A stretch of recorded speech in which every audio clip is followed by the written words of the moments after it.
Now, most of you know me, and I know most of you, and those of you who don't know me, I'm Jeff Partridge. I'm an English teacher, and I chair the Humanities Department. This subject of plagiarism is a really important one, and I'm really glad to see people here today because I'm going to be doing a little bit of an introduction and kind of getting us into it. But most of the session will be led by Daniela Ragusa, and this is Daniela. Most of you don't know her, I think, because she's brand new. And Daniela, as you may have read in the write-up about this workshop, focused on writing ethics and a large part of, in her dissertation for her PhD. And she has done a lot in that with the idea of plagiarism and what we can do about it. And I think that she will share I know she'll be sharing some things in here today that will get us thinking. It may even be new territory for many of us in thinking about plagiarism, which I think we would probably all agree is a pretty big problem. Now, I'm going to start with this. I need to turn off one light. Every student gets a handbook. And as we know, every student reads it cover to cover, very carefully, and underlines the part, especially when they get to plagiarism and say, oh, this college you're not allowed to plagiarize. Darn. No, most students probably never even read this. But here it is. This is what is expectations for student conduct, consistent with the student conduct philosophy set forth in Section 1 of this policy. Students are expected to 1, 2, 3, etc. Under 2, which is academic integrity, point C, it says plagiarizing, including the submission of others' ideas or papers, whether purchased, borrowed, or otherwise obtained, as one's own. It also says that submitting, if contrary to the course rules, work previously presented in another course. Okay? And that's about what it says about plagiarism. Now, if you're like me, you don't expect the students to have read that and taken it in and said, oh, okay, there's sufficient warning there. In fact, it even says down below about the sanctions. If I could just show you that briefly. Down here, sanctions. It begins on this page, page 95. The prior conduct record of a student shall be considered in determining the appropriate sanction for a student. Sanctions shall be progressive. So this is something important for us because if we are not reporting cases of plagiarism, then there's no way for the dean of students to assess prior, what it said on the previous page, which was prior record. Okay, so if there's no record, then there's no way of knowing whether a student is doing this habitually. Or has done this a number of times or has not learned a lesson about it. We're also told that the sanctions are progressive in nature. So a first-time offense is probably not going to end up in expulsion. Okay? So these are some of the things that are in there, and students can read that. We can point to it. If you're like me, you do more than that. Now, what I'm going to share with you is a few things that I did. I'm just going to use my summer online English 102 course as a kind of a case study because normally what I do is I give a write-up in my syllabus about plagiarism and then we talk about it in class. And then when the first essay is coming around, we talk about it again and I go into more detail. So a lot of the things that I do face-to-face with them, I had to put on paper or put online for them to read. And so these are some of the things I did. I have here, I'm going to have to reduce this. Okay, I have here my write-up on plagiarism, which this first part here is what I have in my normal syllabus, and then I talk about these things. So even after saying that I will report plagiarism to the dean of students and I will assign a 0 to any assignment that has plagiarism in it, I say a little bit about what plagiarism is, okay, and then I also remind them that it's in the student handbook, okay? And if they haven't seen it, they can talk with, they should, and they can also talk with me if they don't really understand what plagiarism is, okay? Then some of the stuff that I do in class, I've written up here. It may be tempting to look up information on the stories, poems, and the novel you will read in this course. Some types of information can be useful. For example, reading a biographical sketch of an author may give you some added insight into his or her works, or reading a review of a book or a critical study in a scholarly journal can open up new perspectives. However, I don't want them to go to freeessays.com, and I don't want them taking shortcuts at SparkNotes. Okay? The purpose of this course is for you to gain critical thinking skills, critical reading skills, not to dazzle your teacher with someone else's clever ideas. Think of it this way. If someone wanted to learn how to swim, would he get someone else to take the lessons for him? If somebody wanted to be a great musician, would she hire someone to take her piano classes? Basically, if you want to gain the college level skills of critical reading, discerning, and formulating arguments about literature, then you should do the unit assignments on your own and let me instruct you. The goal is not a grade and a piece of paper. The goal is an education.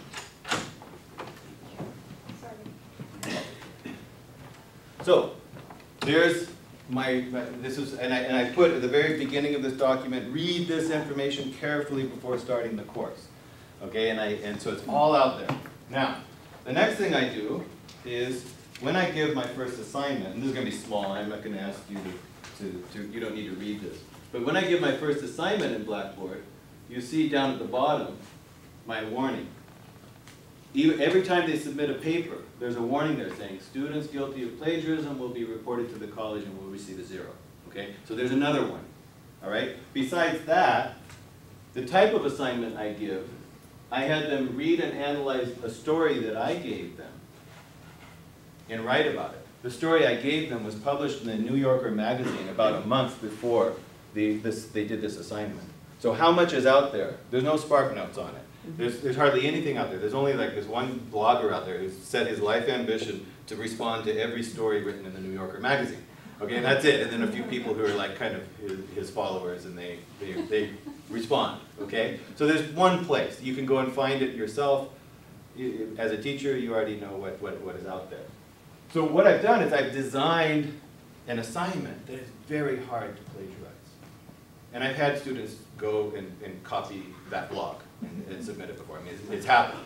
I mean, it's just ridiculous. But it happens. So this is a way for me to narrow it down, to make sure that the parameters of my assignment are set in a certain way, where it's not going to lend itself to plagiarism. Then, Essay 1 is going to be due pretty soon. They should be working on it. I send them an announcement, which is a pop-up announcement on the online course. And at the end of it, I said, as I explained in the syllabus, I take plagiarism issues very seriously.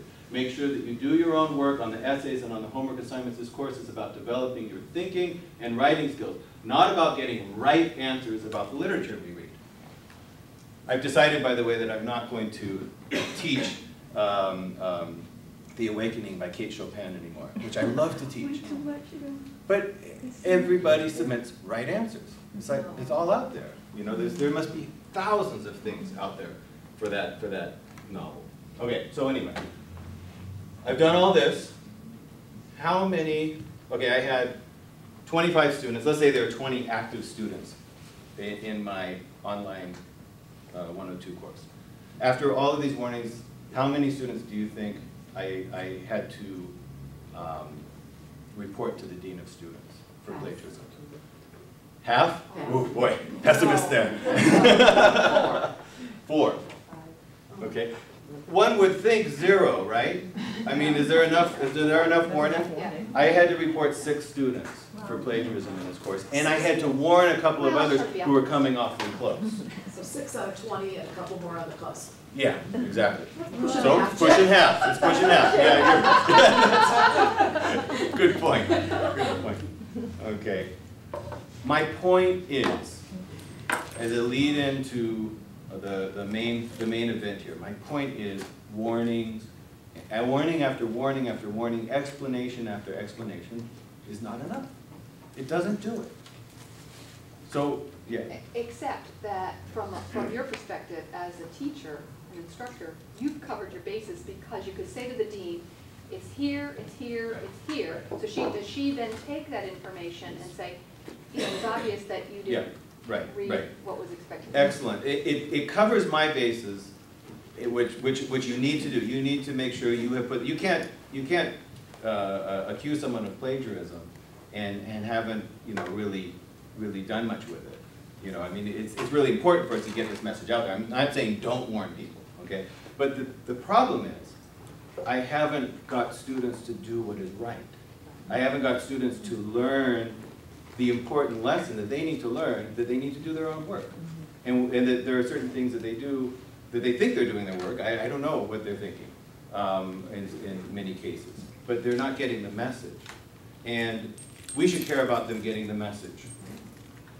And so, Daniela, I'm going to ask you I'll toggle this over to your PowerPoint. You want me to put the first slide up there? Sure. Okay, and we'll move on from there. I'm Daniela Ragusa. I'm new to the college and the Humanities Department.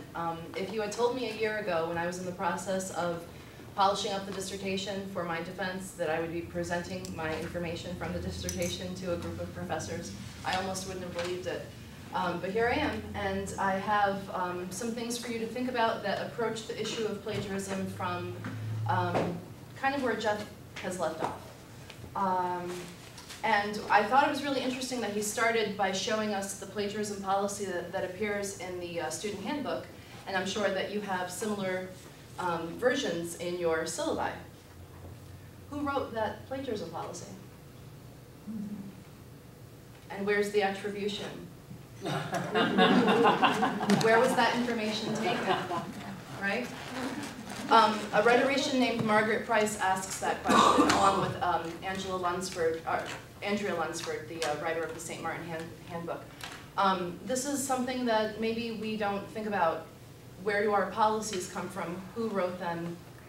We know why we use them, but I think that that's a good way to start our discussion on plagiarism. So in my dissertation, what I was really interested in was I wanted to find out how writers' identities are formed.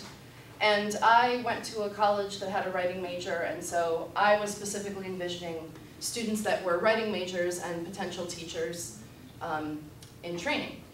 And so what I started to research and think about was the idea of authorship as an evolving concept. We have notions of authorship that are romantic. We imagine the lonely scribbler at his desk, or her desk, creating works of genius that are original, right? And after the invention of the printing press with Gutenberg, we start to see the way that manuscripts are disseminated more widely. And now with technology, online collaborative writing technologies like blogs and wikis, we've expanded the idea of authorship even more. So if there's an article written on a wiki, or a blog that has lots of responses that start to document a discussion, who wrote that text, right? So I started rethinking authorship because technology had an impact on it. And I read that Margaret Price article, which I'm going to talk about a little more extensively. She's the one that asks who writes the policy and why aren't those authors given attribution. And I wanted to start thinking about what does it mean to study the ethics of writing. Do you want to do it? Yeah, or I'm going to do it. Is that okay? So this was my methodology. I reviewed literature in the field on authorship, on plagiarism, and on technology.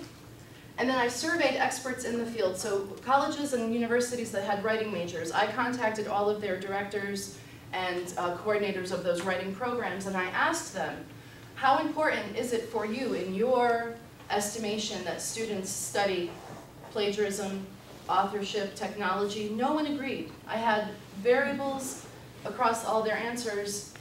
One thing I got 100% on in their responses was that they should study ethics. But no one's defined what that means. So that's what I started to try to formulate in my dissertation. So here we have a quote from Margaret Price. The title of her article was Beyond Gotcha. At least that's the first part. And then there's a subtitle about students enacting plagiarism policy rather than simply following it. So here's a quote from Margaret Price. "Once we have acknowledged to students and ourselves that plagiarism is part of an ongoing, evolving academic conversation, we can invite students to add their own voices to that conversation." So I'm going to try to contextualize plagiarism as we think we understand it and historicize it a little bit. That's why I mentioned those romantic notions of the lonely scribbler and the idea of publication now that is online and texts that are written collaboratively. I thought that this piece of dialogue from The Office was a good way to open our discussion on ethics. I don't know how many of you watched The Office, but this comes from the episode Business Ethics, where Holly was giving the ethics talk and Oscar kind of protests. "I have to go over the pencils and office supplies. It's part of the ethics thing." That isn't ethics. Ethics is a real discussion of competing concepts of the good. This is just the corporate anti-shoplifting rules. Okay, so are we just giving rules to our students that they should follow without any kind of discussion or any kind of, we want to give them some agency, and I think that that's part of this idea of ethics that I'm starting to think about. And it seems like Oscar may have read Aristotle, because he reminds us that there is a philosophy that you can live by. "I do without being commanded what others only do from fear of the law." So rules may enforce ethical behavior, but only knowledge can drive it. And we want to give our students that knowledge. We want to contextualize these ideas, and we want to give them some agency. How are we going to do that? I came up with this idea of plagiarism pedagogy, which will come later in the slideshow. There's a professor who wrote an essay, I think about 15 years ago. His name was Richard Murphy, and he talks about how he encounters plagiarism every year. And the thing is that students, one thing that they all have in common, no matter why they how they plagiarized, you know, did they have someone write the paper for them? Did they find it online? Did they pay someone to do it? The thing that everyone has in common is that they're worried about their schoolwork, they feel rushed. A lot of times they're unclear about the assignment. You can go ahead. Sorry. And he says that for him, every time he would discover an instance of plagiarism, it was a feeling. And I'm sure that you can relate. You read an essay, you come across a sentence, and you just know instinctively there's something about it that's wrong. He talks about how he spends the better part of a semester tracking down a student because her journal, he was just convinced that this essay that had come out of journal writings was taken from teen magazines. It was about anorexia, and it just had that quality of writing that he felt was probably something that, you know, she had read in a magazine. And he has her come to the office and talk to him, and she says, okay, yep, I did it, I plagiarized. At the end of the semester, he's looking through her journals, her handwritten journals that were part of, you know, what he wanted students to turn in at the end of the semester. And he came across her diary, and he realized she just fessed up to plagiarism because it was better than admitting that she had anorexia. And he felt completely devastated for hurting the students so badly. So I want to start with Richard Murphy and segue into, case studies. And I have here, these are case studies that I literally experienced these incidents with students. Jeff's going to pass them out to you. There are 4 students. There's Marissa, Ricky, Ashley, and Kim. And after we look at these 4 case studies, I'm going to give you some time. Maybe you could even work with your partner. Are we going to, do you want to do like 4 groups and each one look at one, or you want them all to kind of get a sense of each one? I can just quickly give a sense of each one. All right. And then maybe we could break up into groups for time. I think that would be the best thing. So I was a TA back in the mid-90s, I think, at Southern. And I had a student in my class named Marissa. And my fellow TA, Mark, was waiting in the hall for me to leave my class before he would enter for his class. And he overheard Marissa bragging to a student how she paid a friend to write her paper. And of course he told me, and we confronted her, and she admitted it, and we gave her an alternative assignment. And we kind of felt she learned her lesson. We did talk to our mentor at the time. She gave us some tips on how to handle the situation. and we moved on. Ricky was a student who wrote a response to a short story, and when I came across one of his sentences, I just instinctively knew that no 18-year-old student wrote this. It was written by a literary critic, and I Googled the sentence, and there it was. I confronted him. He dropped the course before ad drop and suffered no consequence. He was reported to the dean. Ashley lifted entire sections of Wikipedia articles and literally cut and pasted them into her paper, and I discovered it because it carried a watermark, which I don't think it does any longer, but there are hyperlinks that carry over. I don't know if the watermark carries over anymore, but at the time I could tell which paragraphs were not hers because they were blue underneath. And Kim, I found a sentence in her paper that I felt needed quote marks around it. I found it on Google. I talked to her about it because I thought she was innocent to what she did wrong. And what she did was broke down crying and told me that the last time she turned the paper into another professor, he didn't point that out to her. And I thought, oh my goodness. The lead singer of Creedence Clearwater Revival, what's his name? John Fogerty. When he left the band and formed his own, he was sued by his former brother because he sounded too much like himself. And so this is kind of how I think of Kim. I think of her as the academic version of John Fogerty. But here's the thing. I think I'm gonna take Jeff's suggestion, and I'm gonna ask you to think of one case study. And the question, and you could read it over, but there's a little more detail. I want you to think, would you report this person to the dean if you were me? If you were you. Okay, so how shall we divide it? Let's do it this way. How about this group here, you do case study 1, you do case study 2, and this over here, yeah, maybe this whole table. Was that? Yeah, do number 3, and then number 4 is right here. Are we under like guidelines that double dipping is prohibited in the syllabus? I mean, what sort of constraints are we looking at? You might want to discuss that. Yeah, discuss a couple of different scenarios. Because I think you're onto something there in terms of, you know, clarity.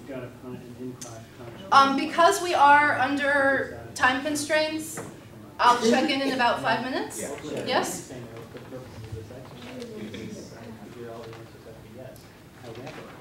The one thing that would probably make me not want to just keep it in-house in class is that she had been overheard back. That's the one indication of bigger problems. So I would say yes, but without that knowledge, Yeah, so in that sense, it's almost reported. I think we could, she can just show all these things going on. I don't know, by the time you come to me. I'm sorry, I didn't indicate.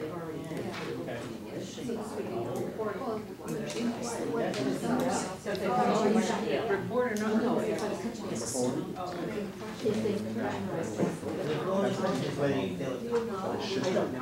I mean, the dean doesn't say. No, and I have a feeling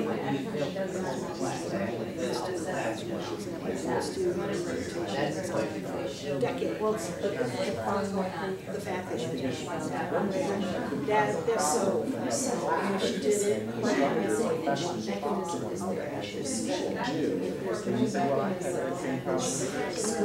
She's been recorded, to have something. is it?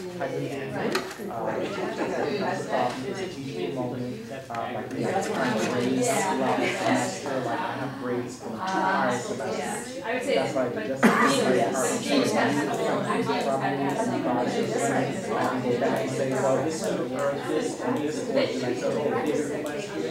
have a recollection and I go start looking for a work around my chair about a student, it becomes a problem. Like an administrative academic problem, then I have a reference.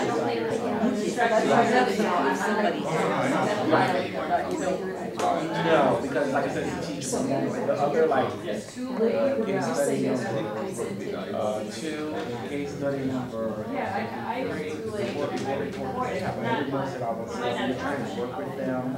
They are they're trying to re-engage those types of students.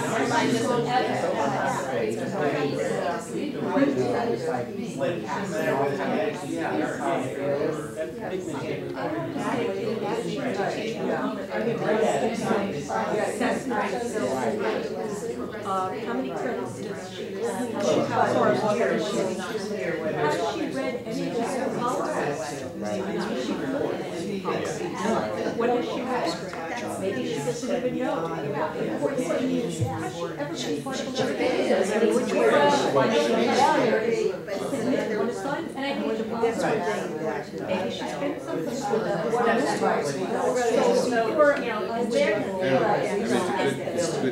I would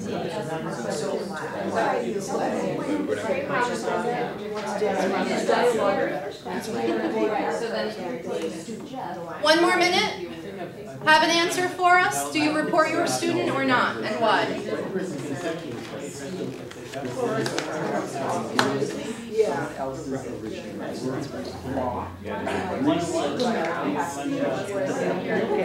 It's like, oh, it's in the open domain, I can do what I want. I'm like, I think we're at that point. yeah. So, I mean, you're talking about being very unethical. They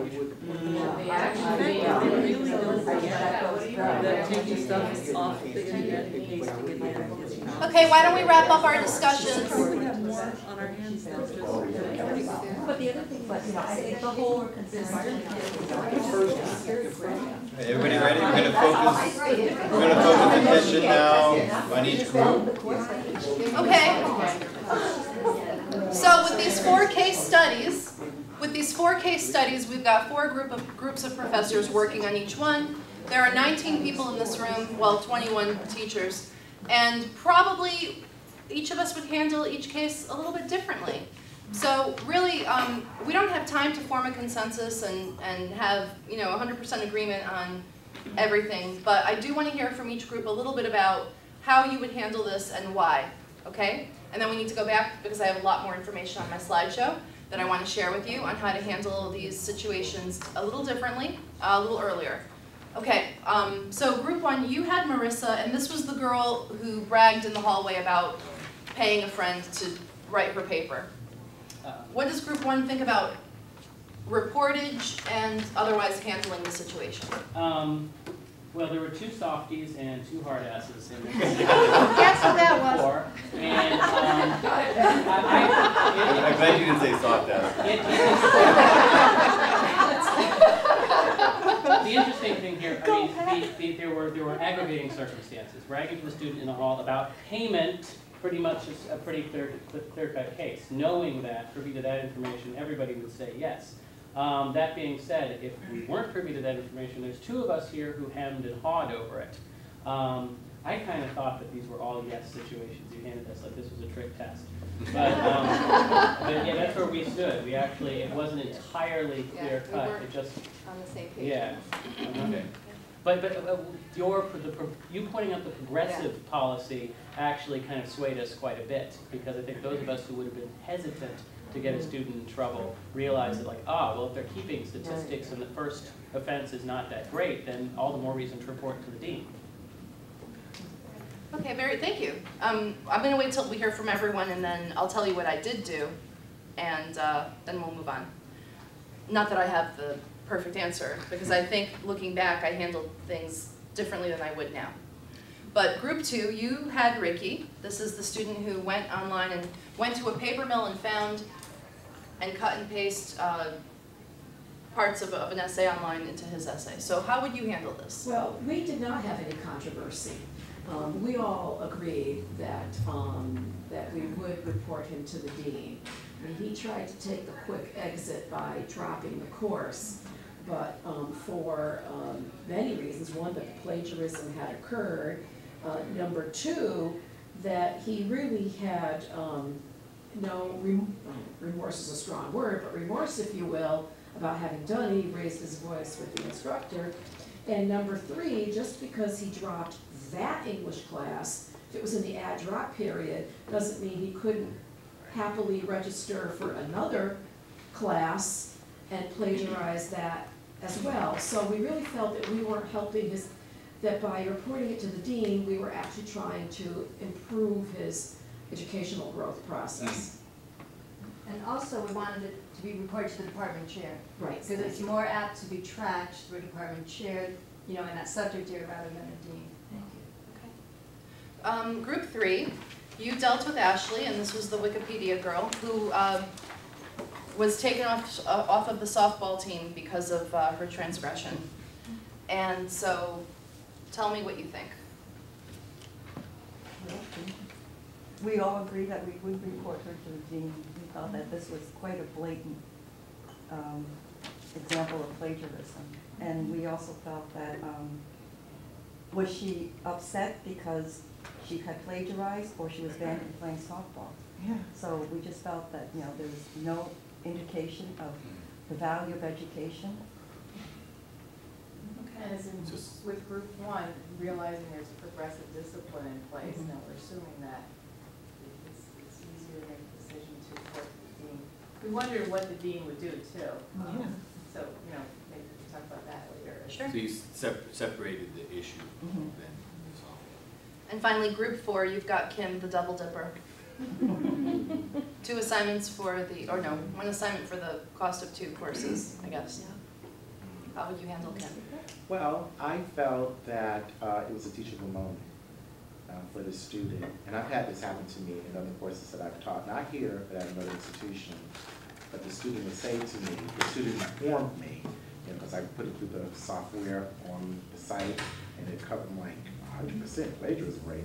So, but I'm like, I have to go through a certain procedure, and then the student will inform me, well, I submitted this to this course because I failed the course the previous time.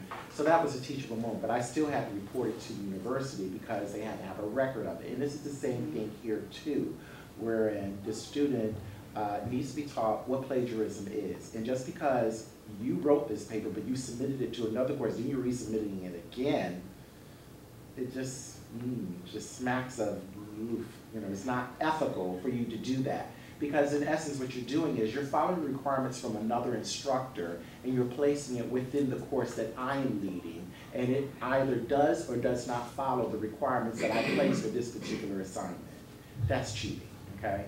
So I think it's a teachable moment, and students don't know what, and that's one of the things we came to an agreement. Students don't know what plagiarism really is. Plagiarism is effectively stealing. That's all it is, basically. You're stealing someone's ideas, their research, and you're making them your own. You're basically fronting, meaning in the vernacular, you're basically putting on an impression that you're the one who created this and came up with this wonderful idea, and you didn't. Does anyone know what the word plagiarism, where it comes from? It comes from the Latin to kidnap. It comes from, it means to kidnap. When you were talking, I was thinking of, in academia, you submitted an article to 1 journal at a time. You can't do multiple submissions. Having a conversation with a student about real-world writing might be helpful too, as part of that teachable moment. And I do want to give you what I did. Ricky was the only person who was reported to the dean. Marissa, I was a TA at the time. It was my first case of plagiarism. I talked to my mentor, and that was where it ended. And with Ashley, it did go to the department chair, but or the program coordinator, but that's only because Ashley complained, not because I reported her. And Kim, I just felt like she just didn't know what she was doing. She was clueless. There was no malice in her, I don't think anyway, unless she really fooled me. But Ricky was the only person that was reported. Do you still stand by those decisions, or would you? No, I would have reported all 3 of the first, well, 4. I don't know about Kim. Yeah. Kim, just from knowing her personally, I just think that was not a transgressive act, but an ignorant one.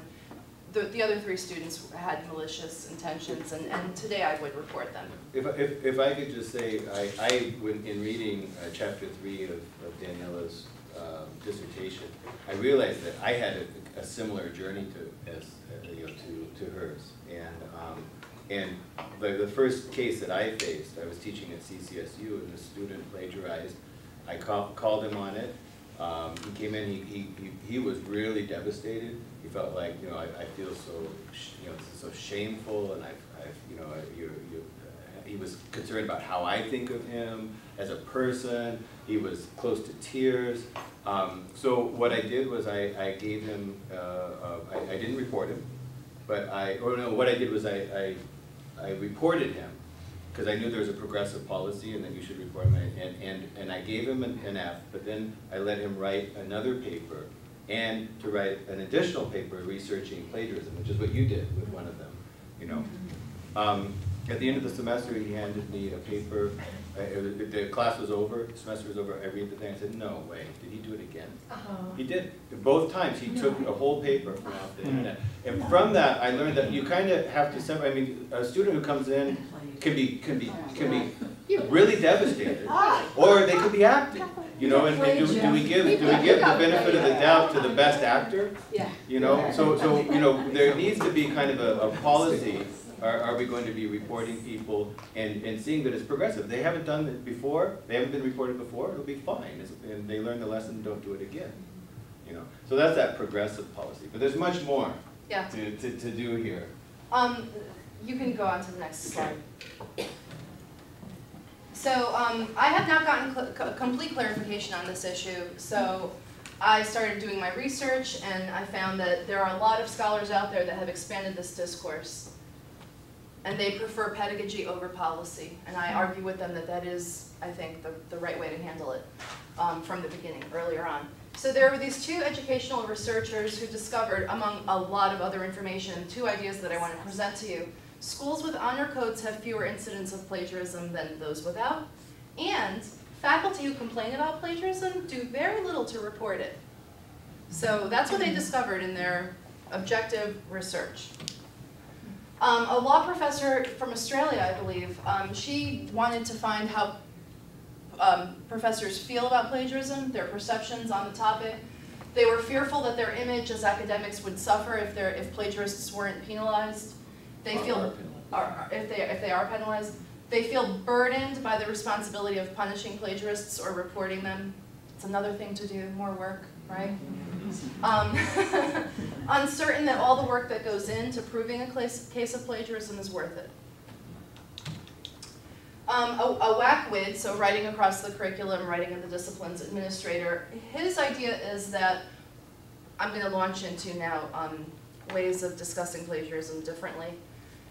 He says that a very practical thing for us to do is to change our terminology and not use the word plagiarism, but fraud, inadequate citation, or other ways. Now, these are not euphemisms, like passed away instead of died. These are different terms that will illuminate the idea of taking someone else's words and passing them off as your own. It's fraud, not kidnapping. And he also says that there's a lot of contradiction in academic discourse. He goes to the Purdue Online Writing Lab, which is a source that I refer to, and I know that writing centers refer to it a lot, and you probably have referred to it yourself. There are contradictions when they explain that students have to do their research but come up with something new and original. They have to appeal to experts but improve upon or disagree with them. That's a lofty goal, isn't it, for someone new to academic discourse? Improve your English by mimicking what you hear and read, but use your own voice. And give credit where credit is due, but make your own significant contribution. Now, as academics, we are pretty good at this, right? Students are new to this, and so they have a hard time wrestling with those contradictions. Another compositionist named James Purdy, he talks about how Google is easy, it works, it's free, but plagiarism detective services, that's what PDS stands for, like Turnitin, they're inexpensive, and did you ever think that they might be unethical? Because this is students' intellectual property. You're uploading it to this massive database that, you know, you're doing to them what you're telling them not to do to other writers. You're taking their writing and you're putting it on this database for anyone to use, right? And being labeled a plagiarist depends more on who you are, not what you do. There's an incident from years ago that happened where a Harvard, a girl that was applying to Harvard wrote a personal statement for her application, and she used a speech, parts of it that she found, without attribution, and it was discovered. And Yale didn't let her, Harvard didn't let her in. Did I say Yale before? I meant Harvard. Harvard didn't let her in. And it became this big story that blew up in the media. And the speech that she plagiarized was a Thanksgiving proclamation that Bill Clinton had used that was written by someone else. So if you're the president of the country, it's okay not to give attribution. If you're a student, you get penalized for it. So this idea of the authority and how that gives you privilege. Kelly Ritter, I worked with her at Southern, actually. Yes. I know her personally. She has become a big name in the field because she's published so much on paper mills, online paper mills and plagiarism, and here's a quote from her. "We should work to solidify our students' ideas of authorship and their identities as writers, so they will not be persuaded to erase their writing identity in favor of a good academic bargain. If they see themselves as writers, they are more apt to respect writers and writing." And one of the projects that she has is for her students to look at and rhetorically analyze online paper mills. And she's written a lot about that. Amy Robillard is another rhetorician, and she thinks of plagiarism as a relational phenomenon of anger and anxiety. Teachers base their identities on how good they are at preventing plagiarism, catching it, punishing it. Students base their identities on how well they can avoid being caught. But really what we should do is focus on that human component and facilitate a conversation on ethos and writer-reader positioning, and this idea of reader outrage. You know, there have been so many journalists that have been caught, right? That man from the New York Times, Jason Blair, I think his name was, right? And Mark Barnacle, right? If you can bring in examples, case studies, if you will, of real writers who've been caught plagiarizing and the consequences that they've had to face, that could begin a discussion on this relational phenomenon, this idea of anger and anxiety. Because reader-writer positioning is something that writers need to take into account. What are readers' expectations? Honesty, credibility, right? Rebecca Moore Howard says that plagiarism detective services are unethical, and she points out a really obvious idea. A mechanized detection system can't teach ethics. That's outrageous. And really, the reason we want to combat plagiarism is not to catch people doing something wrong. It is because we want to focus on teaching students how to read critically, how to synthesize their sources, because genius is not being original. Genius is making connections, and genius is having competent discussions and arguing your stance. And so that's what we want to focus on when we are combating plagiarism. These guys, they are talking about remixes and assemblages. I won't get too much into this, but essentially what they say is that remixes and assemblages show composing that is complex and sophisticated. And if you think of YouTube, how many video essays, so to speak, have been uploaded by students who have that techno-literacy at their fingertips, where they can be very creative in taking written text and visuals and audio and putting it together in this transformative text, something that is new, that is different but recognizable, because you know where those sources came from.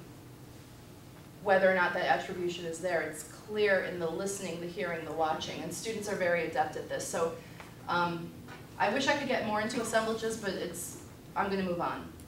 But just keep that in mind, that students already have that skill of putting things together in new and transformative ways. Mickey Hess talks about sampling that comes out of music, right? And how it's more than cutting and pasting, because good sampling, like good writing and successful remixes, create new material, not simple imitations. Something that came to my mind as I was prepping for today was, I'm sure you've all heard Hard Knock Life, the song that comes out of the musical Annie, and Jay-Z took that and he turned it into a rap song and he transformed it, and that's a new text, but it's recognizable because you know the melody from the old text. And citation is not necessary because it's kind of built in, so that recognition factor. So with the sampling and assemblages, I just want to give those to you as examples for new ways of thinking about composing.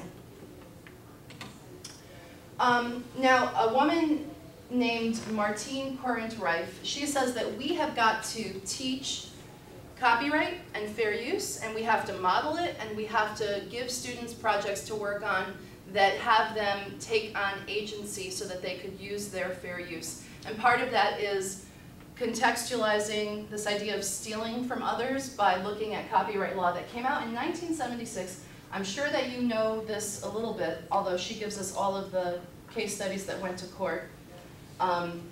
It's not infringement if you're using material for academic purposes. There's this issue of creative versus factual nature of work. How much work is used, you know, and the effect